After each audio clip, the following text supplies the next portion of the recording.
Si vous nous retrouvez à l'instant, vous avez fait le meilleur choix, c'est celui de regarder Info TV dans le cadre de votre programme quotidien Espace Miné.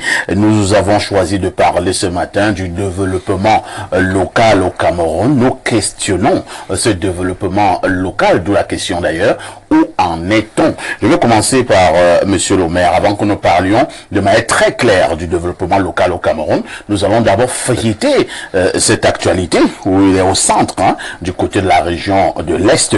Nous avons suivi quelques sorties au niveau des réseaux sociaux. Monsieur le maire d'Atok est accusé d'un certain nombre d'égarements. Mettez les guillemets à égarements. Alors, comme Monsieur le maire lui-même est là, il va nous donner un certain nombre d'informations. Monsieur le maire, les informations que nous avons en notre possession font état de ce que vous avez tenu des propos discourtois et vous êtes allé en guerre contre les personnes d'un certain âge, les élites d'un certain âge du côté de l'Est. Il s'agit de quoi en réalité, Monsieur le maire? Voilà, il est difficile pour moi d'en parler, mais je voudrais quand même qu'on retienne que je suis le maire de la commune d'Atok. Et bien évidemment, je suis, comme je l'ai dit à l'entame de mes propos ici, je suis le président de la section RDPC Oignon Centre 3. Voilà, après avoir été président de section OGRDPC. En réalité, il ne s'agit pas d'un problème entre le président de section que je suis et des élites ou alors des personnes d'un certain âge. Il s'agit juste que le schéma que nous pouvons nous faire, c'est que nous sommes sur ce plateau, et sur ce plateau, sûrement, nous n'avons pas les mêmes âges. Pas du tout. Nous n'avons pas les mêmes âges. Et c'est ce que les réseaux sociaux ont permis aujourd'hui, qu'on puisse se retrouver parfois dans des groupes WhatsApp, où vous avez dans ces groupes des personnes qui ont parfois le double de votre âge, et puis un sujet peut être mis sur la table, et puis, au devant, et puis vous débattez.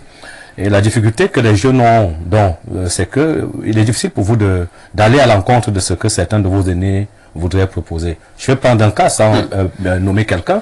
Vous pouvez peut-être décider de créer une association aujourd'hui. Et puis moi, jeune, je viens vous dire, bon voilà, c'est bien, mais quand on nous fait des autres associations que nous avons créées il y a 2 ans. Et puis on se rend donc finalement compte que finalement, nos associations ont des connotations politiques. C'est dans la position que j'ai. Toutes nos associations ont des connotations politiques. Alors, mais si toutes nos associations ont des connotations politiques, on voit bien comment elles meurent après 1 an, après 2 ans, lorsque les principaux porteurs de ces associations ne sont plus aux affaires. Alors, quand vous le dites, est-ce que c'est être méchant? C'est pas méchant.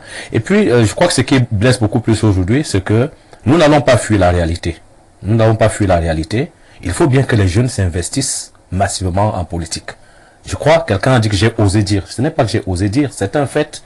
Il va falloir qu'en 2025 ou en 2026, beaucoup plus en 2026, que les jeunes envahissent les conseils municipaux, que les jeunes envahissent les conseils régionaux, que les jeunes envahissent même le Parlement.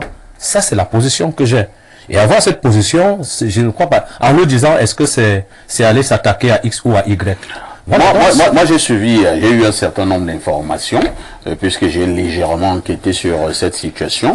Vous êtes entre guillemets au centre, la position d'un aîné qui vous faisait comprendre que vous les jeunes, vous êtes trop pressés, et cet aîné faisait comprendre que il faut être patient. Il faut être patient et respecter d'abord ceux qui sont aux affaires en ce moment. Alors, vous êtes trop pressé, pourquoi vous voulez bousculer les personnes qui sont venues avant vous, certainement qui ont aussi des états de service? Non, je ne voudrais pas entrer dans ce débat. Vous voyez, je ne voudrais pas qu'on m'oppose peut-être à un aîné. D'ailleurs, l'aîné que vous citez, nous n'allons pas le citer ici, l'aîné que vous citez, c'est un aîné qui m'a toujours beaucoup félicité dans mes prises de position, dans tout ce que je fais, parce que ce que j'attends des gens, ce n'est pas qu'ils m'aiment. Les gens attendent de moi que j'améliore leurs conditions de vie, parce que c'est la raison pour laquelle j'ai été élu. Vous comprenez? J'ai été élu pour apporter de l'eau, pour favoriser l'éducation, la santé et tout le reste. C'est là-bas qu'on pourra me juger. Et cet aîné, de ce côté, m'a toujours apprécié. Maintenant, nous savons tous que nous sommes à la veille des échéances électorales. Chacun est libre de se positionner. Chacun est libre de se positionner. Mais ce que je refuse, c'est que nous prenons toujours des jeunes comme des éléments accompagnateurs, c'est-à-dire que les gens qui viendront porter les chaises, les gens qui viendront chanter vos louanges. Est-ce que vous savez, je l'ai suivi ici, dans notre pays, il y a des gens qui ont été ministres à 23 ans. Vous l'avez dit ici. Moi, j'apprécie beaucoup votre émission. Et puis, je voudrais, permettez-moi de faire une discrétion, peut-être en rendant un hommage à mon frère, M. Blaireau, parce que, vous savez, ils sont rares ces personnes qui ont des positions qui ne sont ni à gauche ni à droite, mais qui disent ce qui est. ce qui devrait être. Il y a des gens dans ce pays qui ont eu, qui à 23 ans, 25 ans, 20, 30 ans, mais le pays ne s'était jamais écroulé. Mais pourquoi les jeunes hésitent? Et en démocratie, il n'y a pas de vieux, il n'y a pas de jeunes. C'est-à-dire qu'il faut bien juste avoir ton dynamisme, ton esprit rageur, ton esprit conquérant, et puis le tout à jouer. Donc il n'y a pas question de dire que tel est vieux, il doit partir, ou tel est jeune, il doit attendre. Mon appel, c'est à toute la jeunesse camerounaise. Vous allez cesser de vous plaindre quand? Parce qu'en réalité, moi je suis de formation économiste, je suis économiste de formation. En économie, il y a ce qu'on appelle l'électeur médian. L'électeur médian, c'est celui-là, quand il prend sa position, le vote bascule. Ça veut dire quoi? L'électeur médian au Cameroun aujourd'hui, c'est la jeunesse. Si le président Paul Biya est président de la République aujourd'hui, moi je le soutiens à 100%, c'est parce que la jeunesse le veut.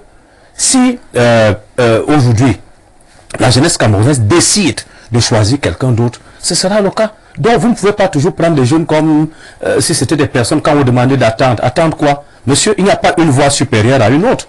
Le ministre, l'ex-ministre, le directeur, le sénateur, ça signifie que il a une seule voie. Vous êtes en train de bousculer les vieux.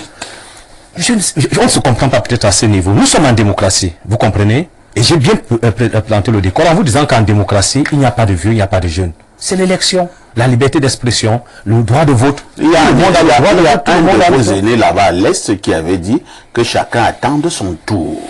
Mais le tour, c'est, je vous dis, attendre son tour, c'est, il faut le dire clairement. Si vous lisez bien le texte que j'ai partagé, voilà, je le résume. J'ai bien dit que les chefs traditionnels,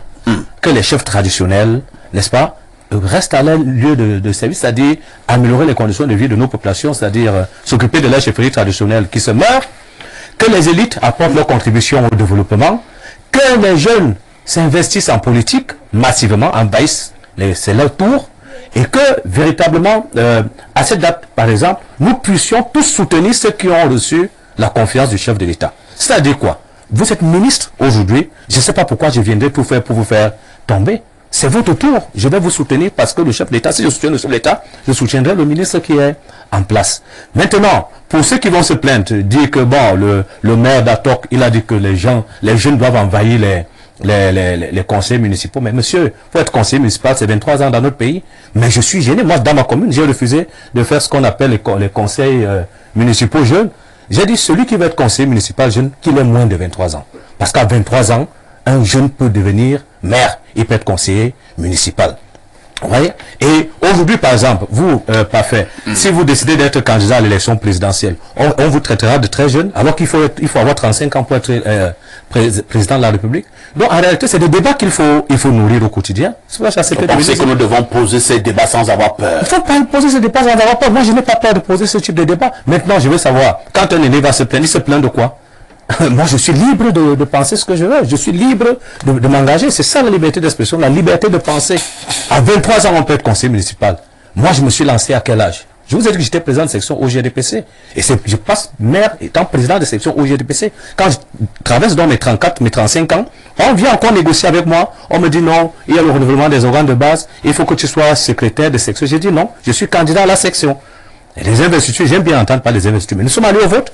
Et vous savez qui j'ai gagné? Non. La présidente, la toute puissante, Mbandi Brigitte, qui était membre du Conseil supérieur de la magistrature, qui avait déjà 17 ans au Parlement. Pour vous dire que le vote, c'est sur le terrain. Vous êtes le tombeur des aînés. Non, je ne suis pas le tombeur des aînés.